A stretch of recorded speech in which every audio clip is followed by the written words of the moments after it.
What's going on, everybody? Thank you for clicking on the clip. Welcome back to the channel. Today I had a request. For a Yri-Z fuel system go through, kind of explain it, how it works and everything, and show what the difference is between that, a fuel pump system, and a gravity fed system. So hope you enjoy the video. Don't forget, hit the subscribe button, hit the like button, and throw a comment in there and tell me what you think. Other than that, appreciate it and enjoy the video. Gravity fed carburetor. Turn the gas on. Gravity pulls it down to the carburetor, fills the float bowl, the needle shuts the fuel off. That's pretty simple. The needle itself has about a 7-pound pop off, where it takes 7 psi to push the needle off of its seat if you're using air. That's how you check to see if the seat's leaking. Yes, this is a carburetor. This is the end of the fuel system and where I am stopping because I'm not explaining a carburetor to people. But floats turn off the fuel. The needle valve gets closed by the floats, which shuts off the fuel.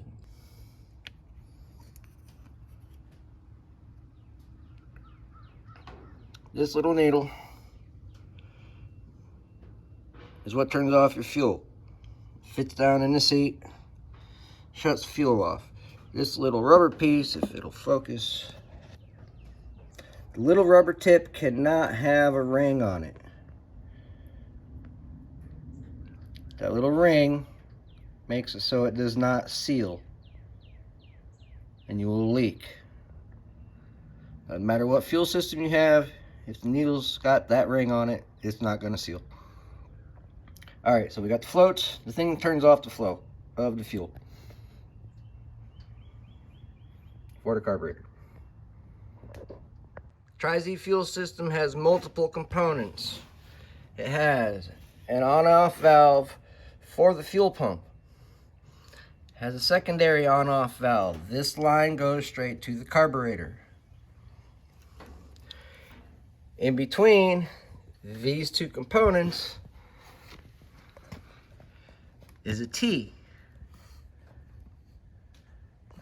That T runs to your return to your fuel tank. This line up here is your fuel system return.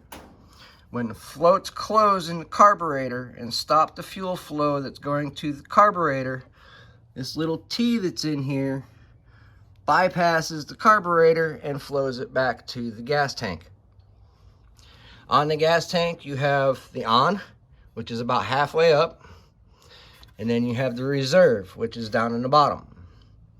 Those are your two lines. They go into your fuel pump and your initial fuel valve. It has a sediment bowl on the bottom of it. This is to collect any debris that is in the gas tank. The gas tank does not have filters in it. It's free flowing.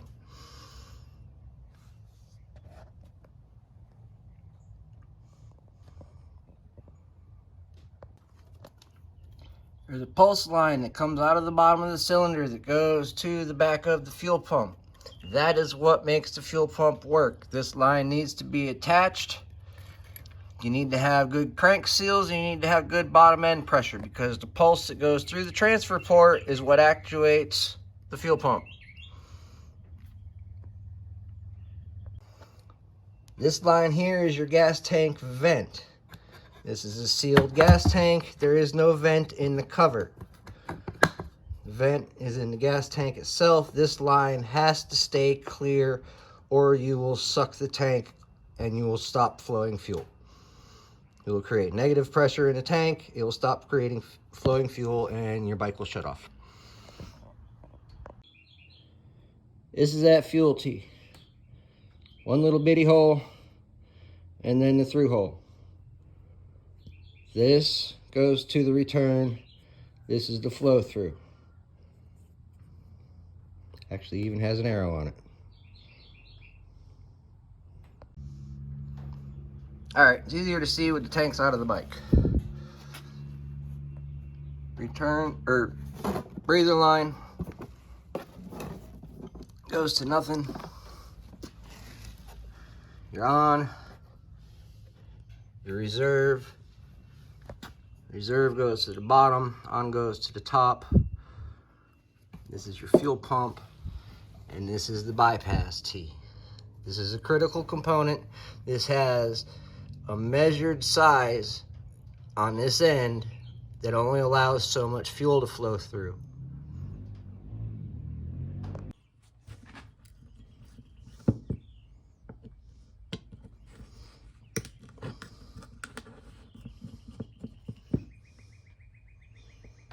Break them all free first.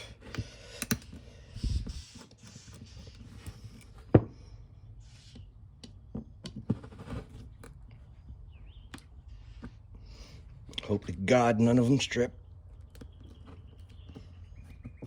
That was close.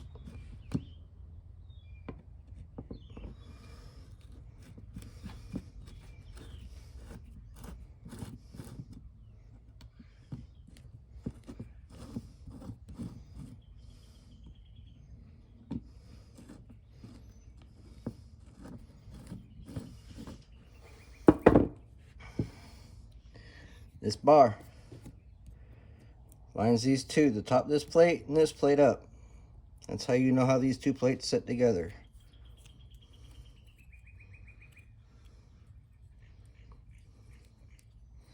This back plate can pretty much go any way, but you kind of want to leave it all together the way that it sits. So pulse line at the bottom, pulse line down coming out from the bottom, fuel out, two fuel ins.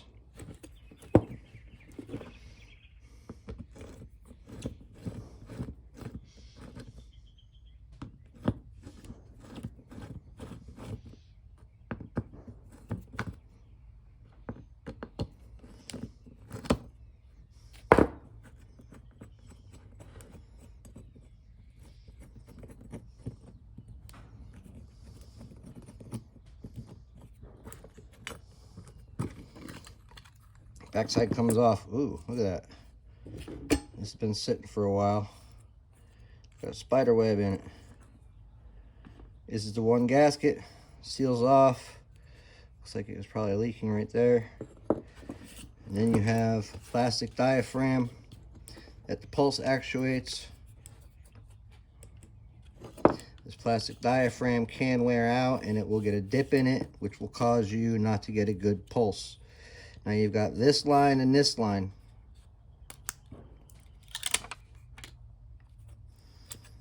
These are one-way valves. As it pulses, fuel comes in. This is just a dead side. There's nothing really on that side, but it's got to match this. This is a divider for this. This is a side. Fuel comes in. This little dinky hole right here is where the fuel comes in. Pulse draws the plastic this way, which pulls the fuel through here. When the pulse goes that way, it pushes the fuel through this secondary one, which this is your outside. There's where the hole is. So here's your in, goes through here, pumps through the backside, pumps through here, goes out. When you buy a round Mikuni fuel pump kit, it comes with these diaphragms and these pieces. To get this in, you use a blunt tool. Take a nail or something, cut the end off, make sure it's blunt and not going to pop anything.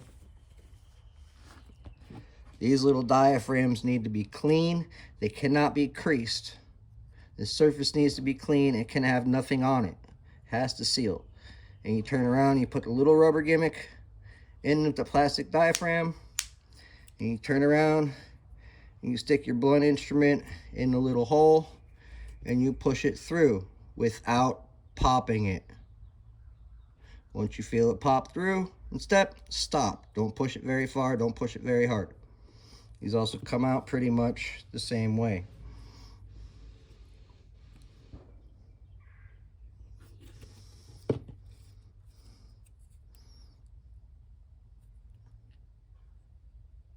Turn around, you just walk it and pop it through.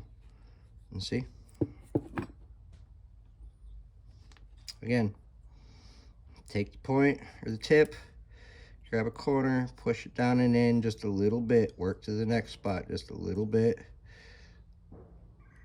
Little bit. Until it pops out. Little bit. Don't go too far. Little bit. Pops out. There's the two pieces. Get them back in.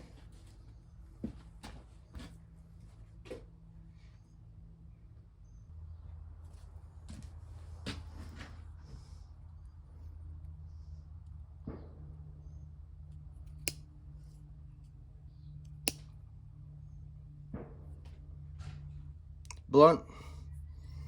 Put it back in there. Wipe that off. Put that in there. Gently push and pop. The trick is, when you get this on the nail, put your fingers right up against the rubber. That way you're pushing on the rubber itself. The nail will stretch just that little bit. I don't know if you can see. On the rubber. Put it in there, barely push.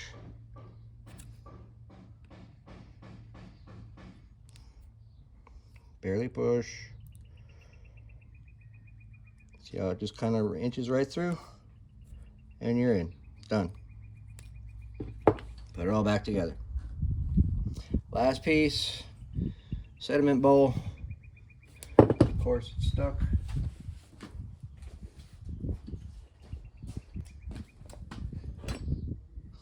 $10mm all screwed up. Don't be afraid. Just grab it. Break it loose. It's got an O-ring. It's got a screen, O-ring. Nastiness.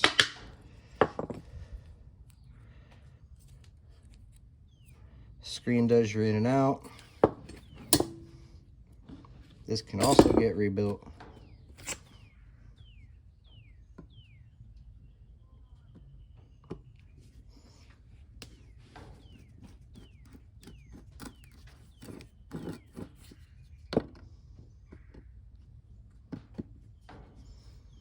Problem is they don't have a kit for these.